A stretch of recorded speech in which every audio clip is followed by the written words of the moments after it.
За да не изпаднете в неловко положение пред останалите, ви молим да изключите звука на мобилните си телефони, за което безкрайно ви благодарим. Настанете се удобно и приятно гледане!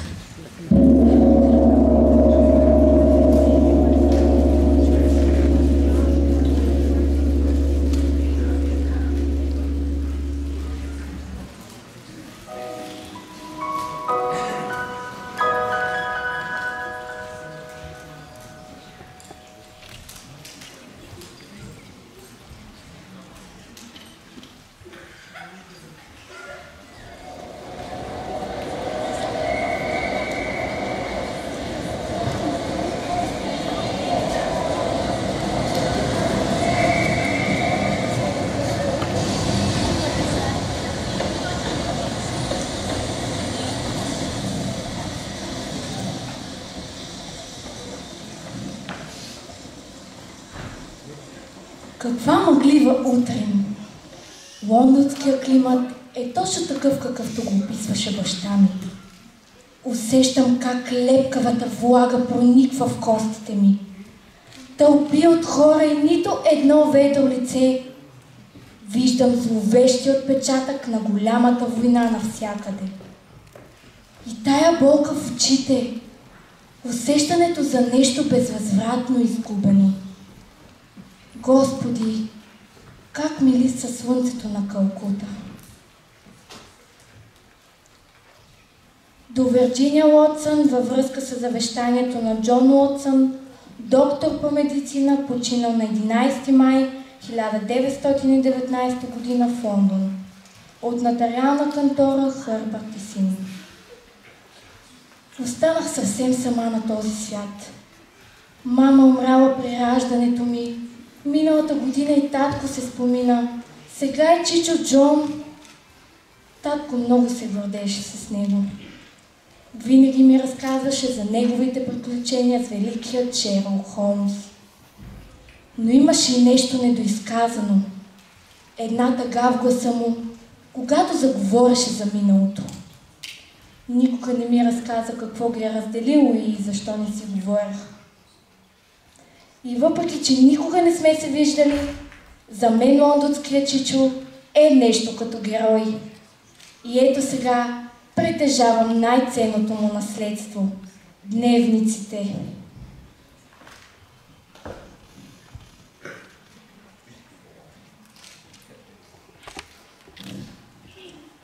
Беше пролетта на 1882 година. С Мери бяхме жени от една година и имахме нужда да напуснем за известно време Лондон, защото старите болешки от службата ми на военен лекар в Афганистан се обаждаха през зимата. А и Мери искаше да бъдем близо до природата. Наехме вила в Кастъл Херифордшир, на брега на малко езеро, и животът потече с монотонно блаженство.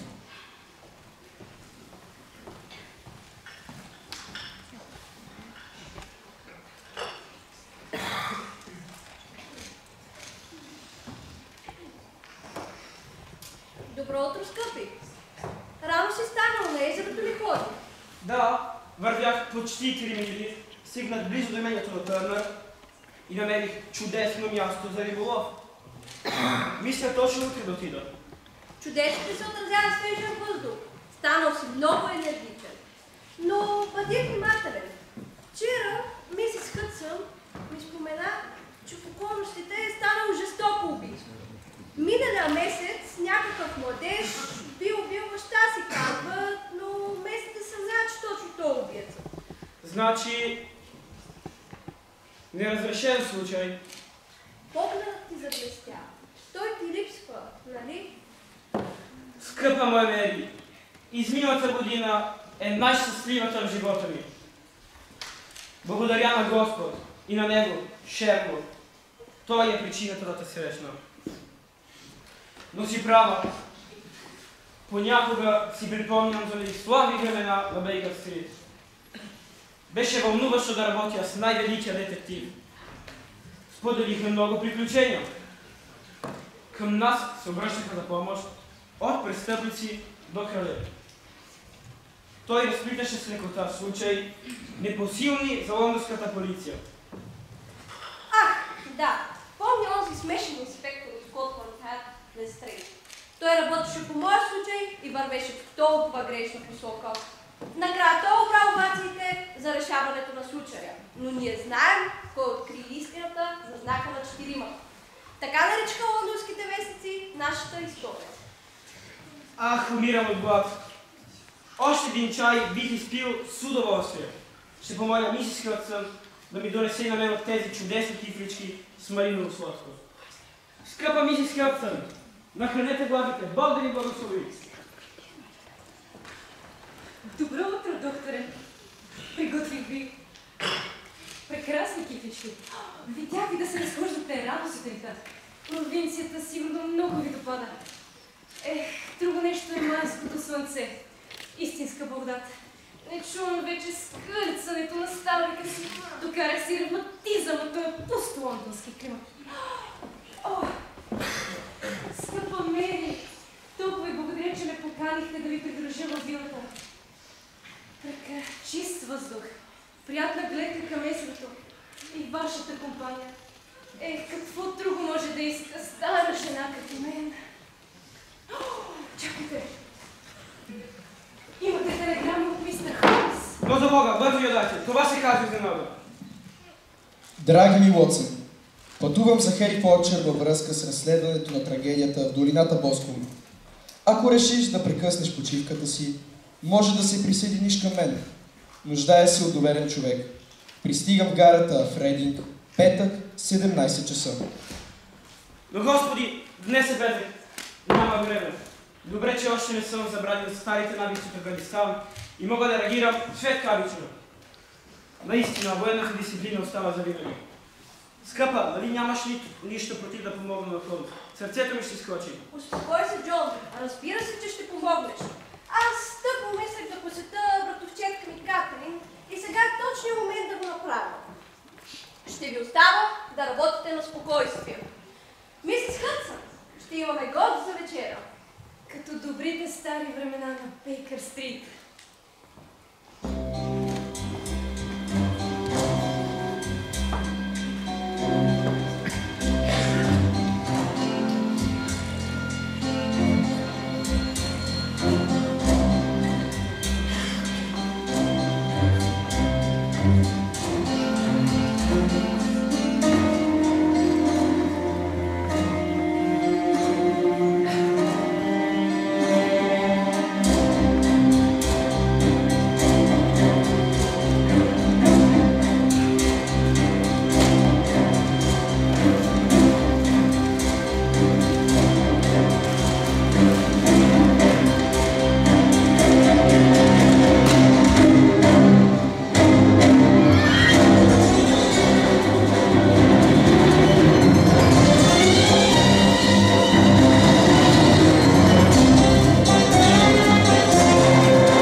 Имам чувството, че никога не сме се разделени.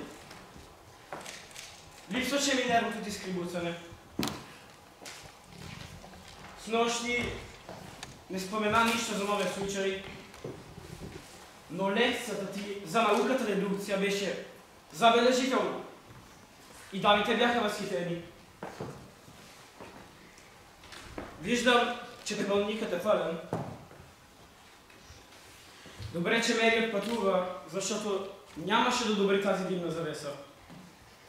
Миризмата на тютюна ти е толкова остра, че може да повали гутлица свръхестествени кучета. Какви са тези вестници? Ягат ли си изобщо? Виждам, че историята с Васки Рилското куче още смързява кръвта ти. Да. Но нека се върнем на сегашния случай. Ти чу ли си нещо за тази история?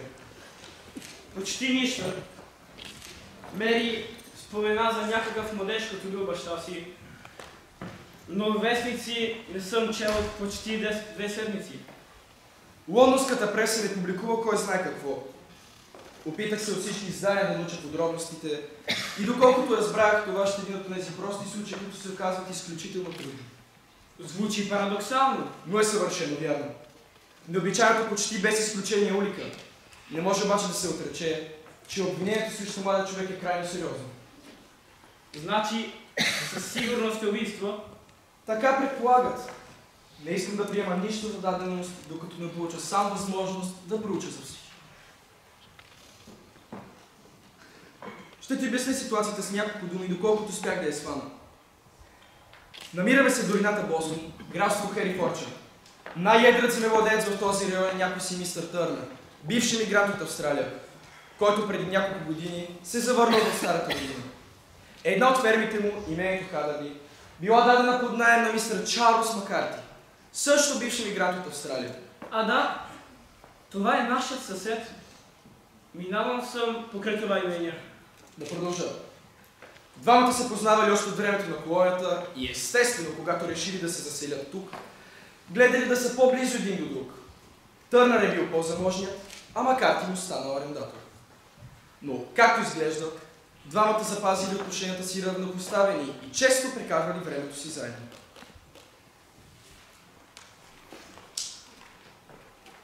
Те избягвали да общуват със съседите си англичани и живели самотено. Макар че баща и син Макарти обичали спорта и често ходили на коните, не бягнали в околностите. Да, и аз така чух от мисис Хъдсън. Тя знае всичко за всички. Трудно можело човек да се добере до тези хора. А сега обстоятелствата. На 5 април, значи в понеделник, Макарти излязъл от дома си в Хадърли, за да отиде до Босънското езеро. Преди това бил ходил с рътая си до селото и казал на момчето, че трябва да побърза, за да стигне на време за една важна среща. Двама души го видели да минава. Горска жена, горски пазач, чието име не се споменава, и стара жена на служба при господин Търнър. И двамата свидетели дали клетвени показания, че мистер Макарти се движил сам. Малко по-късно горския пазач добавил, че видял и младият Макарти, Джеймс, да върви по същия път с пушка в ръка. Според него бащата не е бил далеч, а синът го следвал. Свидетелят не се замислил за видяното, докато вечерта не научи за разигралата се трагедия. Двамата Макарти били видени и по-късно, след като горския пазач ги бе изгубил от погледа си.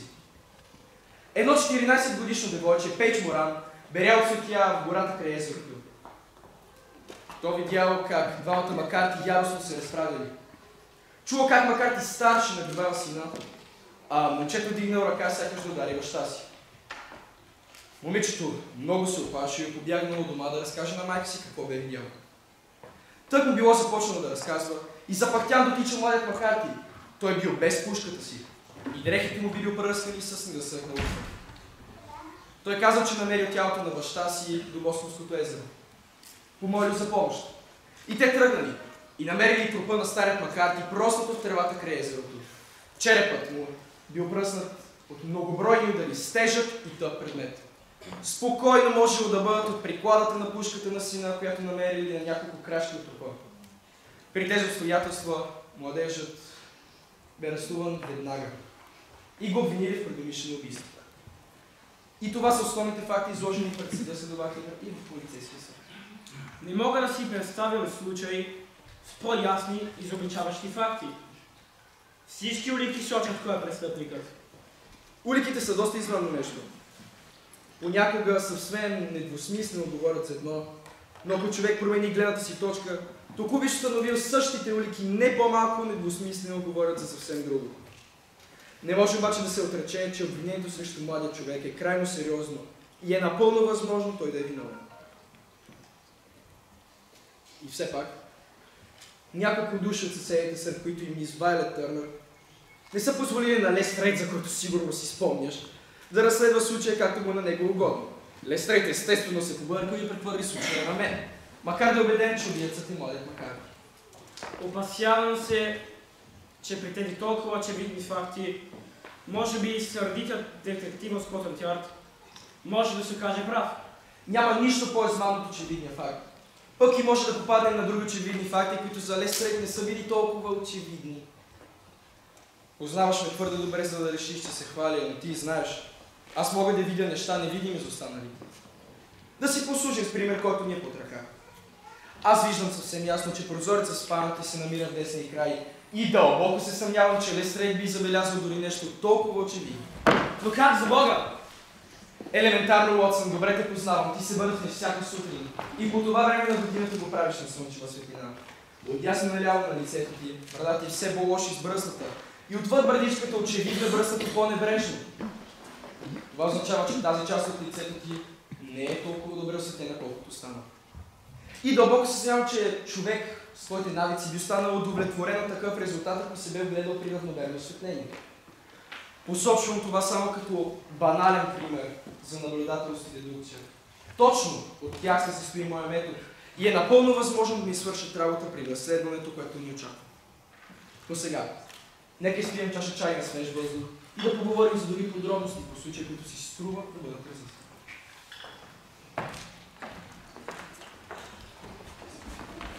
Скъпи Шерлок Холмс, къде сте тръгнали? Приготвила съм ви обилна закуска и вие трябва да се подкрепите. За Бога, имам дежавю. Когато Шерлок се появи някъде, всичко и всички започва да се въртят около него и помита реда. Та тук всичко е с краката нагоре.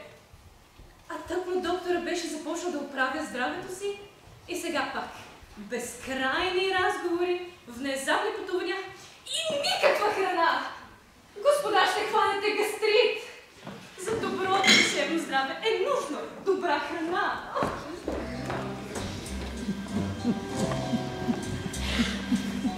Малко преди 4 часа, след като преминахме през красивата долина Страут и пресякохме широката изкраща река Северн, пристигнахме в приятното провинциално градче Рос. На перона ни чакаше мършав мъж с вид на затаен купой. Аха, това е Лестрейд.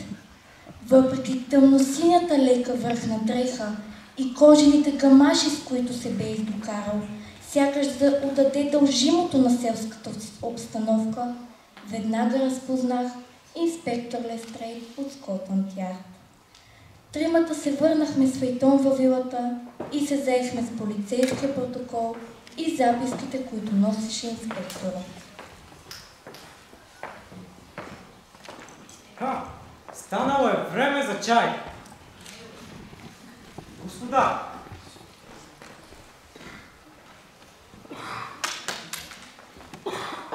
по същество. Оказва се, че младежът не е бил арестуван веднага, ами едва след като се е върнал във фермата Хадър. Когато местният полицейски инспектор го уведомил, че е задържан, промърморил, че не е изненадан и че си го е служавал. Тази забележка, естествено, е допринесла за отхвърлянето на последните съмнения, които можело да се били останали в съзнанието на свидетелите по време на огледа. Това е било самопризнание. Не, защото е последвало заявление, че е невинен. Като се добави към цялата серия от изобличаващи деяния, най-добрият случай е крайно подозрителна забележка. Напротив, колкото и невинен да е, не може да е такъв идиот да не осъзнае колко безнадежда е положението си. Пък като си бе дал вид на изненадан от ареста, би го приел за крайно подозрително поведение, защото реакцията му не би била естествена в конкретните обстоятелства. Пък и забележката му, че си го заслужава, също не е естествена. Ако има предвид, че би разменил остри думи с баща си и е дигал ръка сякаш да го удари. Но доста хора са вистрели силата и за доста по-слаби доказателства. Така е. Но доста хора са вистрели на безсилата по погрешка. Но какво се случило според самия младеж? Бихте ли ни усетили по въпроса Лестрейд? Какво е записано в полицейския протокол? Според взетите показания, младежът се е прибрал след 3 дни престой в Бристол. Баща му не е бил в намерението, но с известно време пристигнал с двуколката си и много бързо тръгнал към неизвестна посока. Младият Макарти тръгнал към езерото, без да подозира, че баща му върви пред него. Чул подвикване, което използва за техен сигнал. Младият Макарти видял баща си. Скарали са се и Джеймс се е тръгнал. Но с известно време чул красъци и се е върнал да види какво се случва. Стария Макарти лежал в тревата, с предсмъртни болки, с огромна рана на главата и издъхнал в ръцете на сина си. А младежът как обяснява жестоката къвга с бащата? Там е работата. Той отказа да обясни защо се карали. Твърди, че спора е личен, че няма нищо общо с трагедията. Той упорито мълчи. Колко интересно. Подозирам, че причината за мълчанието е свързана с жена. Не знам от тия вашите заключения, но за мен мълчанието говори за вина и не виждам нищо загадъчно в този случай. Но очевидно имаме женско присъствие в случая. Тази прекрасна дама, мис Вайлет, която също като тогава смята, че убиеца бил друг. Била слушала много за вас. Искала да си кажете мнението. Колкото пъти да й повтарях, че вие едва ли ще направите нещо, което аз вече да не съм направил. Но за Бога, това не е екипаж от вратата. В този миг в стаята влетя извънредно красива млада жена. Кафявите й почти черни очи блестяха, устните й бяха разтворени, страните й розовееха. Цялото й същество изразяваше небезпокойство и напрежение. О, мистер Холмс, толкова се радвам да ви видя. Затова дойдох, да ви го кажа. Не го е направил Джеймс. Знам го, искам вие да започнете работа по случая. Глупости! Всеки, който го познава, ще ви каже, че обвинението е абсурдно. Надявам се, че ще можем да докажем невинността на младежа. Но вие сте се запознали и прочели показанията, нали? Смятате ли, че той е невинен? Смятам, че е доста вероятно той да е невинен. Ето, чухте ли? Той ми дава надежда. Моя колега, сякаш малко прибързва да си вали заключенията. Но е прав. Знам, че е прав. Не го е направил Джеймс. Доколкото разправията с баща му, смятам, че е била свързана с мен. По какъв начин? Сега няма да крия нищо. Джеймс и баща му имаха разногласия. Старият мистер Макарти искаше двамата да се оженим. С Джеймс се познаваме от деца и сме като брат и сестра. Но той е още млад и не искаше да се обвързва. Затова са се карали. Сигурна съм, че и сега било така. Вашия баща беше ли благоразположен към такъв брак? Не, само мистер Макарти се беше фанал за тази женитба. Благодаря ви, мис Вайлет. Мога ли да се видя с баща, ако ви посети утре? Едва ли лекарят ще позволи? Лекарят? Не сте ли чули? Горкият татко. Той от години не е добре със здравето, но историята с мистер Макарти съвсем го съсипа. Мистер Макарти беше едничкият жив човек, с който татко се познаваха още от времето, когато са били в Виктория. Във Виктория ли? Това е много важно. Да, в мините. Да, точно така, в златните мини, където, както разбирам, баща по състояние. Да, точно така. Благодаря ви, мис Вайлет. Помощта ви е неоценима. Мистер Холмс, вие ще посетите Джеймс в затвора, нали? Моля ви, кажете му, че аз вярвам в невинността му. Обещавам ви. Довиждане, господа, и нека Бог да ви помага. Срамувам се заради вас, Холмс. Защо ви трябваше да подхранвате надежди, които ще бъдете принудени да попарите? Без да съм с особено чувствителна душа, смятам, че това е жестоко. Виждам как мога да докажа невинността на младежа. Вие имате ли пропуск да го посетим в затвора? Да, но смятах, че първо ще желаете да посетим местопрестъплението. Ще дойде и този момент. Сега смятам да се отдам на моята монография за 140-те вида тютюни. Извинете ме, господа. Луд човек.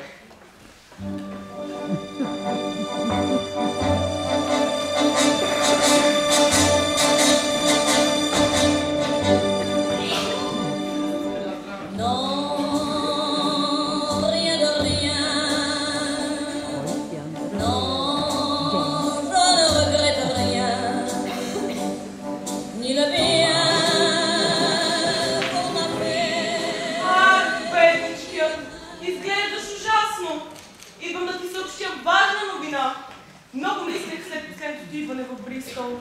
Бях малко в група тогава с теб и не се съгласих да анулираме брака ни. Мислех си, че имаме добро бъдеще. Ти изглеждаше добра партия. Говориха, че баща ти е изискан джентълмен и че е богат. Не съм някаква търсачка, де. Аз съм страстна жена. Винаги следвам само и единствено сърцето си. А пак с жълто около устата. Няма пукната пара, се оказа, а сега и обвинение в убийство. Бързо да приключваме с тази комедия. Скъпи, мисля да удовлетворя желанието ти. Днес бях при адвокат. Нося документите. Съгласна съм да разтрогнем брака. О, небеса! Камък ми падна от сърцето. Не искам да се лъжа за престъпник. Аз Сесилия, напускаш кораба с гръм и трясък. Няма такова нещо, скъпи. Просто не те обичам вече. Миналата седмица срещнах любовта на живота си. Лейтенант Пъркинс. Смятам да последвам повика на сърцето си и да се омъжа за него. Ах, Ламор е опият. Трябва да подпишеш тук. След това ще дойде до нотариус и вече си свободен. Оревуар, mon chéri. Bon шанс. Боже! Каква жена! Какъв ураган! Добър ден, мистер Макарти. Идваме по молба на мис Багър Кърнър. Ваша добра познаница е една от единствените, които вярва във вашата невинност. Това е мистер Шерлок Холмс. Той е сътрудник на Скотланд Ярд. Не можете да си представите колко много се радвам да ви видя. Хората сега се отричат от мен и ме изоставят. Цяло чудо е, че някой иска да ми помогне, но аз никога не съм съмнял във Вайлет. Тя ме познава толкова добре. Да говорим по същество, млади Макарти. Какво се случи в злополучния ден на убийството? Преди 3 дена бях заминал за Бристол и се върнах понеделник сутринта. Баща ми го нямаше като пристигнах, но малко след като пристигнах той се прибра. С двуколката си много бързо излезе пак. Не разбрах на къде бе тръгнал. Взех си пушката и тръгнах към Бостонския вир. С намерение да се отбия в зайчарника, но по пътя срещнах горския пазач. Но той бърка, като твърди, че съм следвал баща си. Нямах си на представа, че баща ми върви пред мен. На 100 метра от езерото чух вик "Угу!", което си една сигнал на баща ми и мен. Ускорих крачката и го видях. И той доста сопнато ме изгледа и ме попита какво правя тук. Взехме да се разправяме, казахме си по някаква остра дума. И дори едва не се сбихме. Като го видях, че излиза от кожата си, го зарязах. И тръгнах обратно към фермата Хадърли. Ала не бях извървял и 100 метра, като зад мен се дигна страшна олелия. И аз пукнах обратно да видя какво става. Баща ми лежеше на земята, на главата му имаше ужасни рани. И аз хвърлих пушката и повдигах главата му, но той издъхна почти на часа. Изтичах до имението на господин Търнър за помощ, защото беше най-близо, но като се върнах при трупа на баща ми, нямаше никого. Баща ли каза ли ви нещо преди да почине? Като че ли каза нещо за някакъв плъх. Как разбрахте този намек? Не можах точно да разбера. Говореше несвързано. За какво спорахте с баща ви при тази последна среща? Явно е време да разкажа цялата истина. Баща ми и аз за пореден път се скарахме, защото той настоява да се ожена за Вайлет. Но аз отказах. Но защо? Вайлет е прелесна девойка, не я ли харесвате? За Бога! Не само, че я харесвам, аз се обожавам, луд съм по нея. Тогава, каква е причината? Предполагам, се среща ли дамата, която ме посети? О, да, тя почти ни отнесе. Такава е тя, Сесилия, кабаретна актриса. Преди 2 години тя му мота в мрежите си. Може да бъде много убедителна. И ние за зрелост сключихме граждански брак. Слава Богу, до църковен не стигнахме, но не след дълго съзнах грешката си и че ние нямаме нищо общо. По това време и Вайлет започна да се прибира по-често от Лондон и аз неусетно се влюбих в нея. Познаваме се с деца и тя за мен е наистина много специална. И най-съкровеното ми желание да се оженя за нея. Но както да разбирате, това не беше възможно, защото бях женен за Сесилия. Както разбирам, Подвикването уху е сигнал, който сте използвали с баща ви. Да. Не разбирам. Той тогава защо го извикал, като той дори не е знал, че сте се върнали? Не знам. Макарти, забелязате ли нещо подозрително, когато се върнете при баща ви? Не видях нищо особено. Какво имате предвид? Останах с неясното усещане, че нещо лежи там. Нещо сиво сякаш, някаква дреха, палто или на метал. Като се изправих на трупа на баща ми, го нямаше. Искате да кажете, че тази вещ е изчезнала? Да, нямаше. И не можете да кажете какво е представлявало? Ами, не, само имах усещането, че нещо лежи там. На какво разстояние трупа? 10 метра. От края на гората? Ами пак толкова. Значи, ако предметът е бил преместен, това е станало на 10 метра от вас. Да, но аз бях с гръб. Безполезни сте. Довиждане, мистер Макарти. Ще ви уведомим за развитие по случая.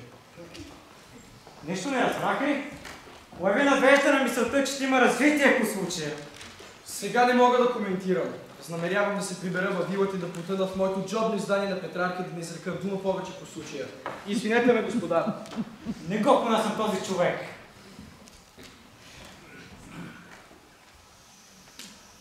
Цяла вечер не можах да изкопча нито дума от Шерлок. Беше потънал в едно от тези негови състояния, в които сякаш обитаваше друга реалност. В очите му виждах нещо като възторг, лудост, огън. Умът му работеше на пълни обороти и правеше връзки между нещата, непонятни за другите. Легнах си рано, изтощен от емоции. Предстоеше ни да посетим местопрестъплението, езерото Боскум.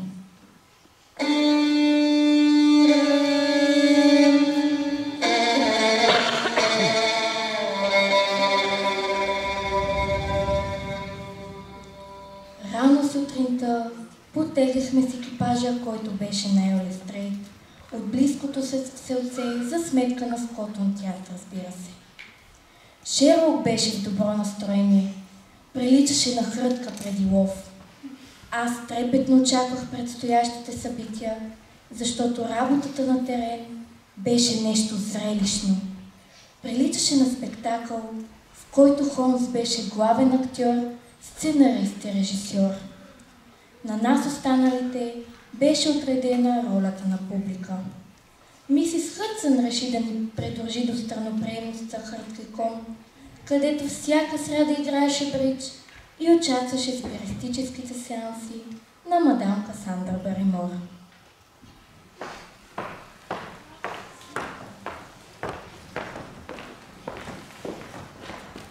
Шерлок, за последен път ви предлагам да помолим мадам Касандра да ни помогне за разкриването на случая. И как точно безобидни дами на почтенна възраст ще разрешат сериозно престъпление? Вие отидете ли там да редите пасианс или каквото правите? Най-добре си починете, пинете шери, покрюкарствайте и не се месете в главата на полицията. Ох, нека понася от този дървен философ. Вие изглежда много подценявате дамите, мистер Лестрейд. Ако има някой, който знае всичко в долината, то това са дамите на средна възраст. Съмнявам се. А пък и ние си имаме наши си методи, свръхестествени, сещате се. Подочух мисис Хъдсън, че участвате в спиритуалистични сеанси. Моля? С онази нима французойка, която държи страноприемницата. И как точно мадам Касандра ще помогне за разкриването на случая? Ами, ще извикаме духа на мистер Макарти и той ще ни посочи убиеца си. Безумици! Мисис Хъдсън, какъв дух? Да не вземете сега да извадите някой кристал на кълба. Не мога един пол да хвърля. Какво? Колко интересно. Наистина ли си мислите, че е интересно? Вече започвам сериозно да си мисля, че си губя времето тук. Явно ви имате много странни сващания за метода на разследването. Мисис Хъдсън, ще ви взема нещо.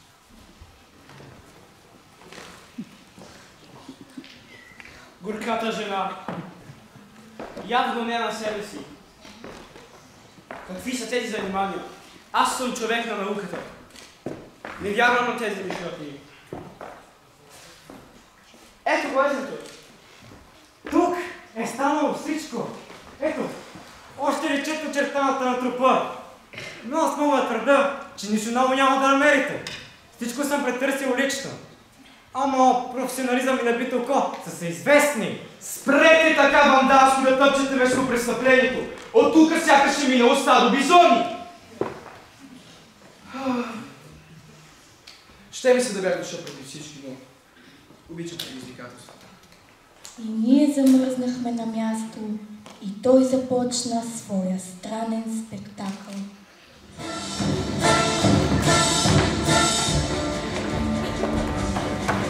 Уотсън, Буба! Айде!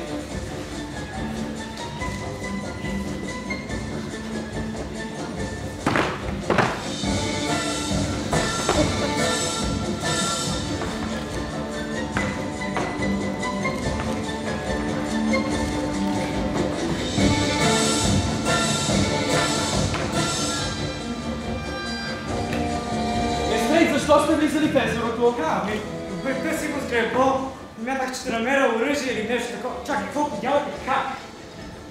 Отпечатъците на обувките ви с характерната вътрешна игритка са навсякъде. И картица може да ги проследи. Аха, ето тук и тези на групата водена от пазача. Така, ето тук тези на младият Макарти. А какво имаме тук? Някой ходи на пръсти. Много интересни обувки с квадратни върхове. Така, напред, назад. Ясно за пелеринята, но откъде идват? Ха! Намерих го! Аз съм в потрес! Много интересен случай. Подозирам, че това е късното на пазача на имението. Време да поговоря с малката Пейдж. Да видя, ще допълня ли картината. Но Шерлок, няма ли да кажеш какво става? Какво намери? Какъв е този камък? Да, Шерлок, държите се странно, както обичайно. И аз искам да разбера, макар и да не вярвам да ни кажете нещо ново. Сега имам да свърша работа. Вие отидете, обядете в староприемницата и ще се видим след обяд във вилата и ще ви разкрия кой е убиеца. Този ни разиграва. Да.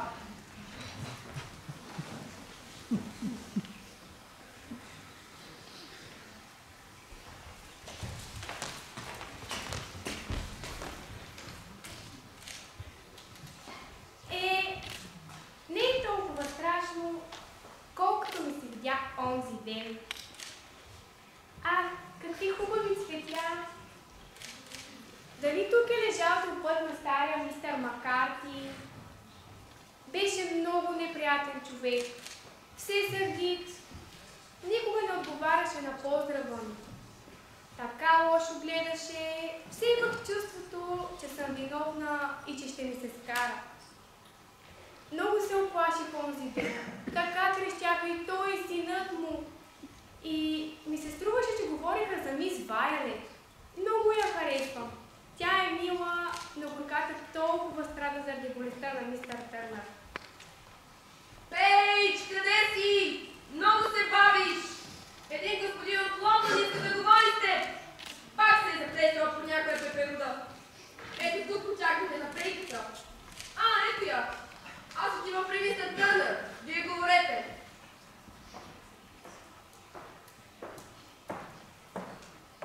Здравейте, млада госпожица. Казвам се Шерлок Холмс и разследвам случай за убийството на стария Макарти. Моля, заповядайте се днес. Вие сте станали свидетел на жестоката къвга между двамата Макарти. Знам, че много сте се оплашили и за вас е мъчително да говорите за това, но ще ви помоля да се съсредоточите и да си припомните всяка подробност. Важно е. Аз минавах на връщане от зеленчуковата градина на фермата. Мама ме беше пратила за продукти. Знаете, храната трябва да е винаги прясна. Та вървях си аз и берях от тези дъхави теменушки. Колко са красиви, но да не се отклонявам. И тогава чух много лоши думи. Двамата макарци се караха. Стария казваше на мистер Джеймс, че е непрокопсаник и че нищо не става от него. И че единственият му шанс да излезе нещо от него и да се ожени за мис Вайолет. Тя щяла да наследи богатството на мистер Търнър. Мистер Джеймс пък му крещеше, че е непочтен човек, че се интересува само от парите и не зачита никого. И даже той вдигна ръка да го удари. И аз тогава побягнах да кажа на мама, че те ще се избият. И то така и стана. Мис Пейдж, не забелязате ли нещо подозрително, нещо необичайно? Не, само сякаш ми личеше на чучуни и бура. Не съм сигурна. Запомних, защото двамата макарки не слушаха. Моля, дайте тази бележка на майка си, тя знае на кого да я предаде. Довиждане, мистер Холмс. Надявам се обектът да не е мистер Джеймс. Аз го харесвам. Той говори с мен, мил е, а е приятел на мис Вайолет.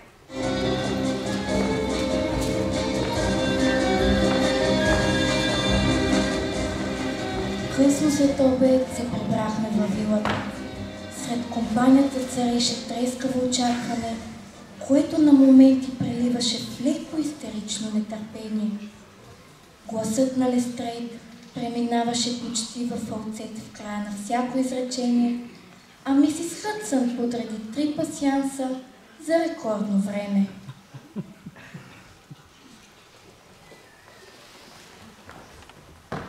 Брей, какъв ден! А сега ще избера кой убиецът.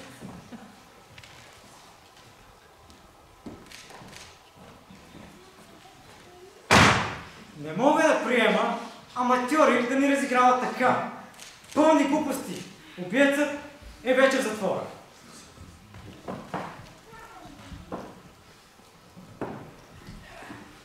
Какво ли ни приготвил Шерлок? Не мога да си намеря място на управление.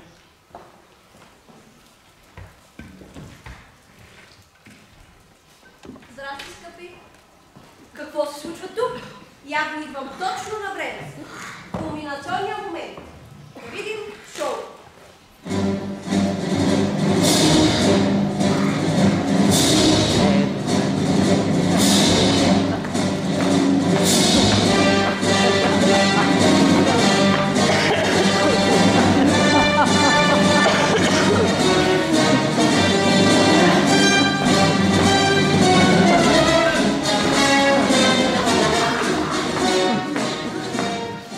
Дами и господа, оръжието на убийството!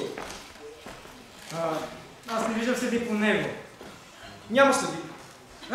Тогава къде знаете? Под него растеше трева. Лежал там само няколко дена. А и първата му се пада се ранявата по тялото на мистер Макарти. Ами убиецът? Убиецът. Висок мъж, левак, леко накуцващ с десния крак. Носи ловджийски бутуши с квадратни върхове. Пуши пура, като използва цигаре. А в джоба си носи тъпо джобно нощ. И това само от ползените покрай езерото. Аз обаче си оставам скептично настроен. Няма сега да тръгна да търся някакъв куц левак и да стана за посмешка на скота нят. Струва ми се, че говорите глупости. Откъде знаете как изглежда убиецът? Основавам се върху моя метод. Дяволът е в деталите, казваше една позната дама. Но нека бъда по-конкретен. Ръста на човек може да се установи от размера на крачката. Бутушите могат да описани от отпечатъци. А това че е курс? Десен отпечатък не бе толкова ясен колкото левия. Значи тежестта е паднала на левия. А защо пък левак? Добър въпрос! Ударът е бил нанесен отзад, отляво. Убиецът е чакал Макарти да остане сам, скрит зад едно дърво и пушил пура от тип индианска. Разпознах я по огарката, която намерих в тревата. Както знаете, аз съм автор на кратка монография 140-те вида тютюни за лула, цигари и пури. А цигарето? Забелязах, че огарката не е била в устата. И крайчецът ти не беше отхапан, а срязан. Срезът е бил направен с тъпо джобно нож. Пропусна да ви кажа, убиецът е живял в Австралия. Много 20! Да не биде на куцо с австралийски акцент. Изумително чувство за хумор. Да. Не. Подвикването ухо, което чу Джеймс, очевидно не е било за него, понеже бащата не е знал, че той се е прибрал от Бристол. А подвикването ухо често се използва в Австралия. Друго нещо изпуснах да ви кажа. Открих нещо много интересно, свързано с пресмъртните думи на мистер Макарти. Говореше небивалици, за някакъв плъх ставаше на въпрос. Плъх, но не е плъх, е баплъх. Ето карта, която пристига днес телеграфически от Лондон. Ето, баплъх в Виктория, Австралия. Разкарай се. Макарти иска да каже, че убиецът е еди кой си от баплъха, но синът е чул само последната среща. Чудесно! Значи имаме австралиец от Бафлър с сива пелерина. Сякаш някой почука, мисис Хъдсън, бихте ли проверили кой е? Мъжът, който влезе, имаше необикновен и внушителен вид. Какъв е този човек? Сър Мидълтън, на вашите услуги. Моля, заповядайте, седнете. Получихте ли бележката ми? Да, жената на пазача ме предаде. Пишете, че искате да говорим тук, за да се избегне скандала. Помисли си, че ако дойда да поговоря с вас в имението, хората ще започнат да приказват. За какво искате да говорим? Знам всичко за Макарти.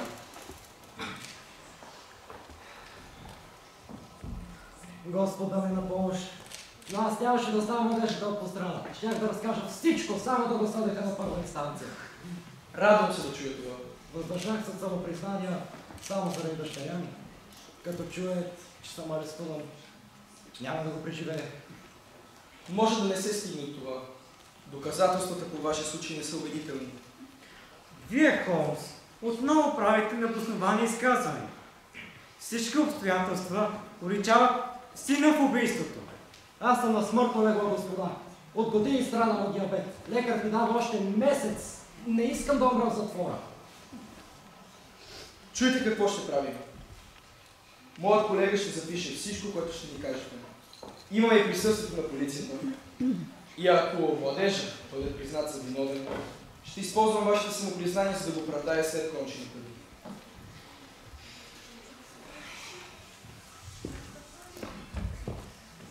Ще ви разкажа моята история и как попаднах в лапите на Макарти.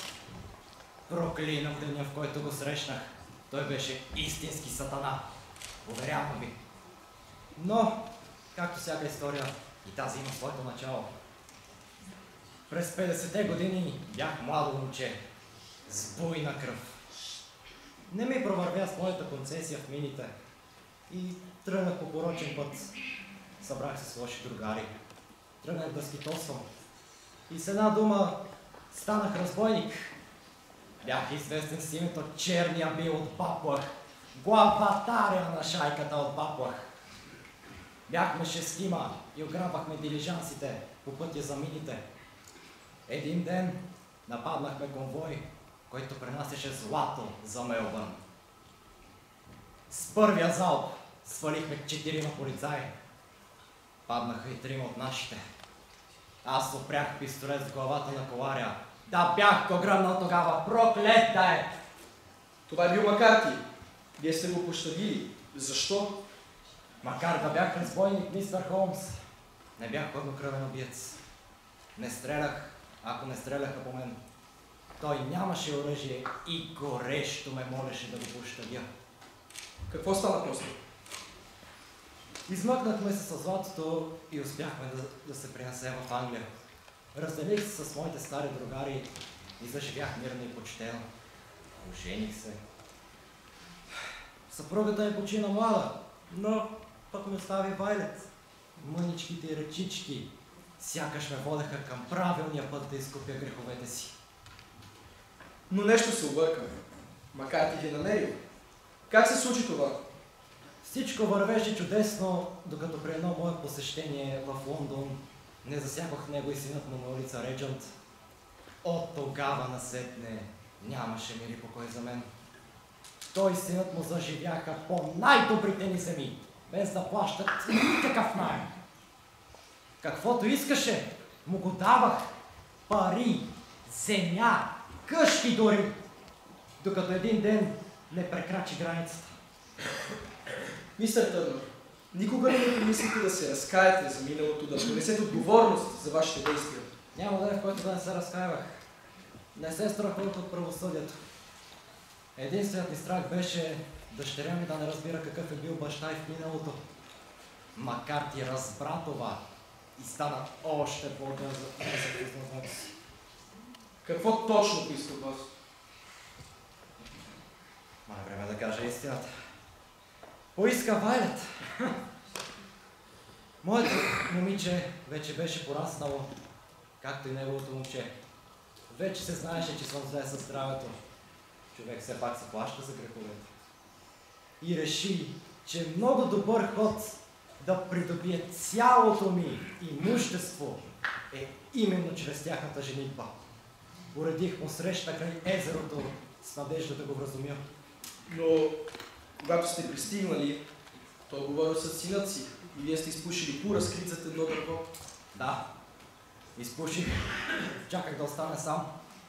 Но като чух как говори за дъщеря ми, всичко тъмно се надигна в мен. Той увещаваше сина си да се ожени за нея без изобщо да зачита нейните чувства. Сякаш беше парче месо или уличница. Полудях. Знам, че скоро ще умра. Бях дължен да спася най-скъпото си. Накарах тази мръсна уста да млъкне. Направих го с ясен разсъдък. Убих го, мистер Холмс. И пак бих го убил. Сграбчих един камък и заудрях. Без огризения. Сякаш беше животно. Някоя отровна гадина. Той закрещя и синът му хукна обратно към него, но аз успях на време да се измъкна. Но в бързината изпуснахте вашата пелерина. Да, трябваше да се върна за нея. Това е, господа, достоверният разказ за всичко, което се случи. Прост случай. Не, моя работа да ви съдя, но моля ви, подпишете се му признанието. Какво възнамерявате да направите? Преди вашето здраве нищо. Скоро ще отговаряте пред по-висша инстанция. Но ако младежа бъде признат за виновен, ще се наложи да използвам вашите самопризнания. Ако пък го оправдаят, никой няма да научи за вашата история.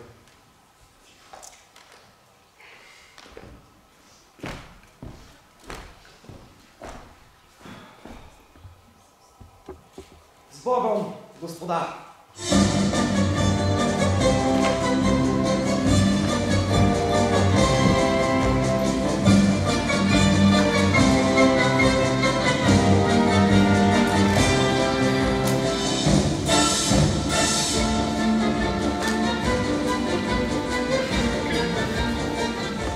Минаха 6 месеца от последната ми среща с Шерлок. Една мъглива септемврийска утрин той внезапно се появи във вилата, която се бе превърнала в наш постоянен дом.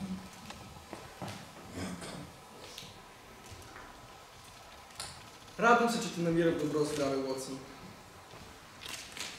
Следващата седмица пътувам до Марсилия по молба на тамошната полиция, за да помогна за разкриването на серия от убийства, които напомнят почерка на един наш стар познайник, Стратсфордски удушвач.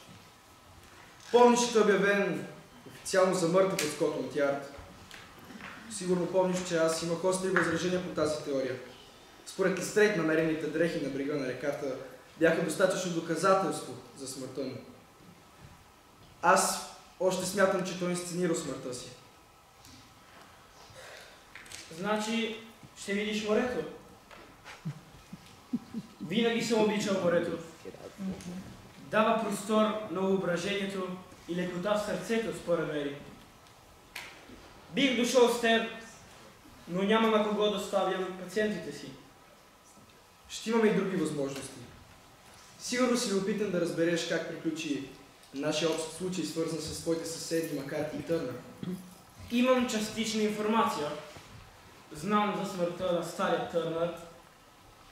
И тази сутрин мисис Хъдсън видя каретата на мис Вайлет да минава покрай вилата. И веднага, разбира се, да потегне към имението, за да разбере какво се случва. Слава Богу, Макарти бе оправдан от първоинстанционния съд въз основа на редица мои възражения, които адвокати използват пред съдията. Вследствие, аз пазих обещанието си и Вайлет не научи за тъмното минало на баща си. Ето, мисис Хътсън се прибира. И както виждам, не само. Мистер Холмс, доктор Уотсън, толкова се радвам да ви видя. Веднага, що мисис Хътсън каза, че сте във вилата, побързахме да дойдем. Добър ден! Рано сте да се видим, мистер Холмс, при различни обстоятелства. Ако не бяхте вие, щях още да гния по една мрачна килия. Мис Вайлет, какви са вашите планове? Ще останете да живеете в имението си или ще се преместите в Лондон? Както знаете, мистер Холмс, семейството ми претърпя трагична загуба. Татко си отиде от този свят и нищо не може да запълни празнината, която той остави след себе си. Но въпреки тъгата, аз съм твърдо решена да остана в имението. Струва ми се, че вашите взаимоотношения са поели в друга посока. Вие сте наблюдателен, както винаги, Холмс.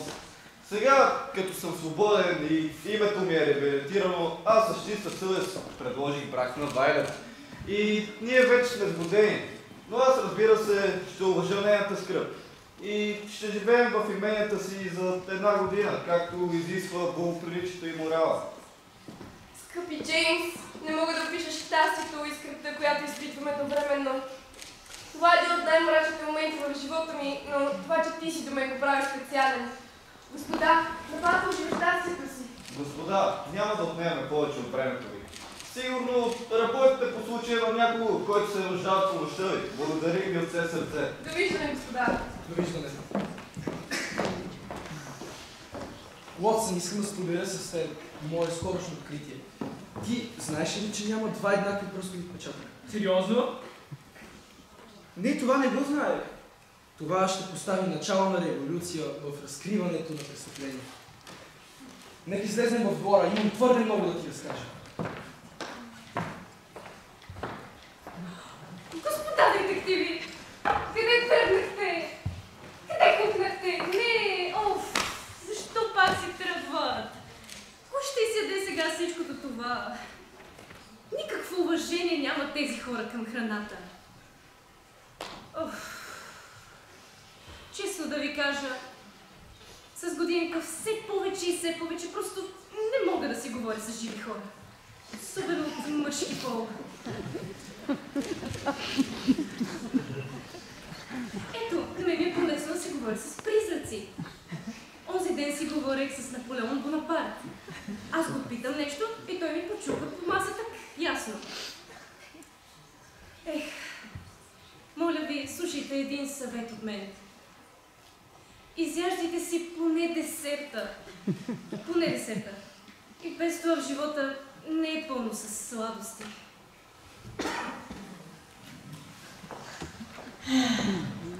Много ми е симпатична тази мисис Хътсън. Това беше загадката на Боскумската долина. Чичо е бил отличен разказвач. Може би все пак ще поостана в Англия. Чувам напоследък, че взимали жени в полицията. Може пък да се опитам и да уча медицина. Не, ще основа детективско бюро. Виждам табелата. Watson Detective Agency. Страхотно! Да, но все пак трябва да се настаня някъде. Да видим какво предлага Daily News.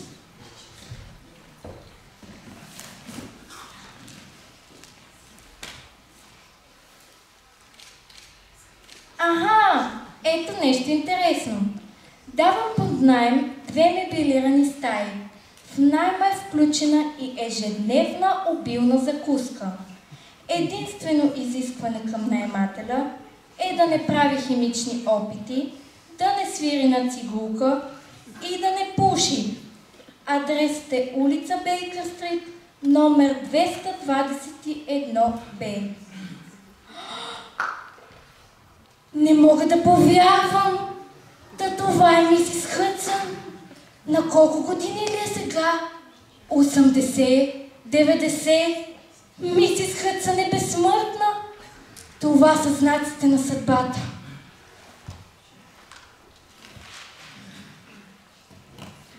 Напред към Бейкър Стрит.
Трудно си е Шерлок да разреши, да намери копчето.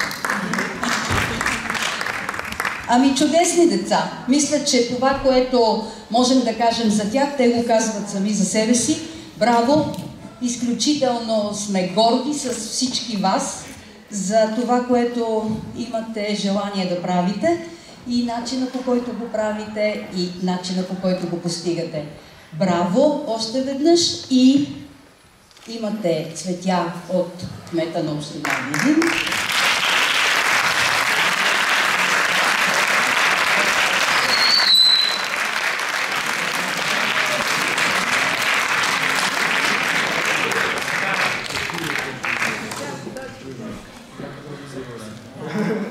Имате цветя от регионалното управление на образованието в Видин.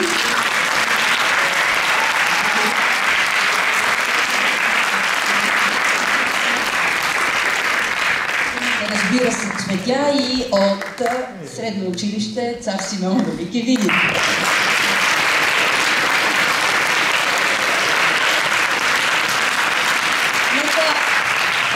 Нека поздравим госпожа Бордашка, да не се чуе,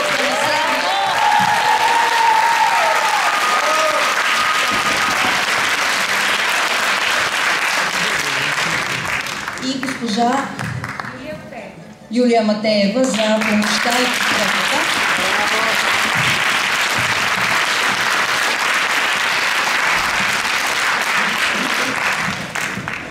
И да си пожелаем следващата постановка, следващото представление, което тези прекрасни деца ще ни подарят, да бъде още по-впечатляващо.